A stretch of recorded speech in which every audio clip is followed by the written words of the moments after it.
Learning with Earning, world's first live freelancers training portal, providing online top-rated trainers with exclusive live sessions on freelancing skills in Pakistan, USA and Canada. Let's learn and earn from your home.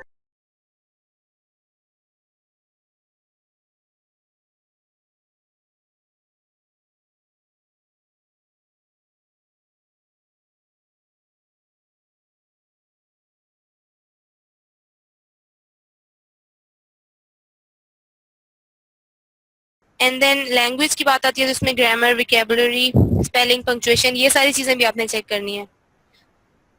अब and पे आप जब अपना article review कर रहे हो तो जब भी आप लिखते हो ना तो उसी टाइम उसको चेक नहीं करना, क्योंकि ऐसा होता है कि जब हम लिख रहे होते हैं ना तो हम उसी टाइम उसको चेक करने की कोशिश करते हैं तो हमें अपनी मिस्टेक्स नजर नहीं आती.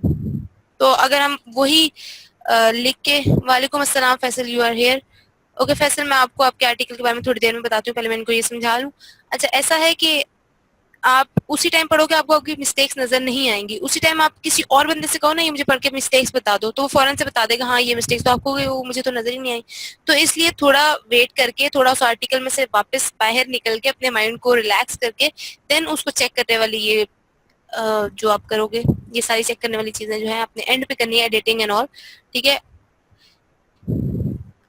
अब आपने जो चेक करनी है चीजें उसमें यह है कि आप जो भी आपने सेंटेंसेस यूज किए हैं वो सिंपल है, इजी टू रीड है, मतलब कि कोई भी किसी भी एज का बंदा पढ़ेगा उसके लिए इजी है.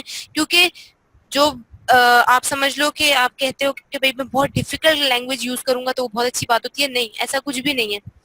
लोग प्रेफर करते हैं इजी टू रीड सेंटेंसेस को, उनके लिए वही अच्छे रहते हैं. आप कहीं भी कभी भी आर्टिकल लिखो तो वो ये कहेंगे कि भाई इजी सेंटेंसेस, हाँ ये है कि मिस्टेक्स नहीं होनी चाहिए, ग्रामेटिकल मिस्टेक नहीं होनी, पंक्चुएशन की नहीं होनी चाहिए, इस तरह की कोई भी मिस्टेक नहीं होनी चाहिए.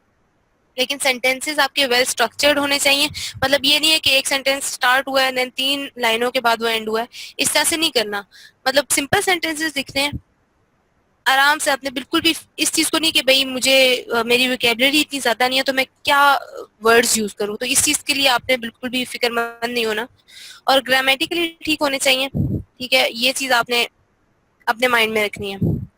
एक आप कोई भी टूल हो गया, मैं अगर आपको कोई टूल बताऊं आप वो उससे चेक करोगे, लेकिन उसके अलावा आपको खुद भी चेक करना है. ये नहीं कि आप टोटल उसी पे रिलाई करो, नहीं मैं इसी से चेक करूंगा और मैं और कोई नहीं, खुद नहीं इसे चेक कर रहा.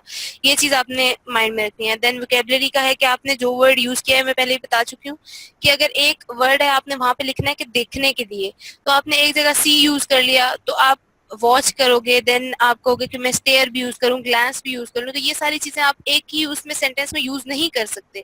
लाइक आपने इस तरह से करना है कि अब सेंटेंस के हिसाब से लिखोगे. जहां पे आपने स्टेयर यूज करना है ना, तो वहां पे आपने स्टेयर ही यूज करना है, वहां पे आप सी यूज नहीं कर सकते. हालांकि सबका मतलब देखना ही होगा इनडायरेक्टली और डायरेक्टली, लेकिन आप प्रॉपर वर्ड यूज करते हो सेंटेंस के हिसाब से. ठीक है.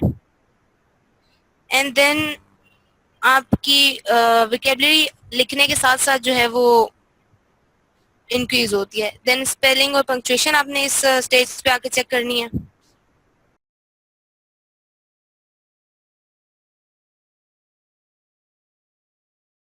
उम्मीद करती हूँ स्टूडेंट्स आपको आज का टॉपिक भी समझ आया होगा. जो चीज़ें आपने समझी हैं वो नोट्स की फॉर्म में भी अवेलेबल है. मेक श्योर आप ये वीडियो को बार बार रिप्ले करें जब तक आपके जहनों में डाउट्स क्लियर नहीं हो जाते. अगर आपके जहनों में फिर भी कोई क्वेश्चन, क्यूरीज, कोई प्रॉब्लम आपको दरपेश आ रही है तो आप गूगल और यूट्यूब भी यूज़ कर सकते हैं उसे सॉल्व करने के लिए, उसका सोल्यूशन निकालने के लिए. अगर उसके बाद भी आपकी प्रॉब्लम या आपकी डिफिकल्टी सॉल्व नहीं होती तो आप हमें लर्निंग विद अर्निंग के पेज पे भी इनबॉक्स कर सकते हैं. उसके अलावा आप हमारी ऑनलाइन सपोर्ट से भी रब्ता कर सकते हैं. मेक श्योर कि आपको एक टॉपिक क्लियर हो, उसके बाद ही आप नेक्स्ट टॉपिक पे मूव करें. आप हमारा ऑनलाइन क्विज क्लियर करें, आप हमारा ऑनलाइन टेस्ट क्लियर करें, उसके बाद आपको एक सर्टिफिकेट अलॉट किया जाएगा. उसके बाद ही आप नेक्स्ट टॉपिक पे मूव कर सकते हैं. अल्लाह.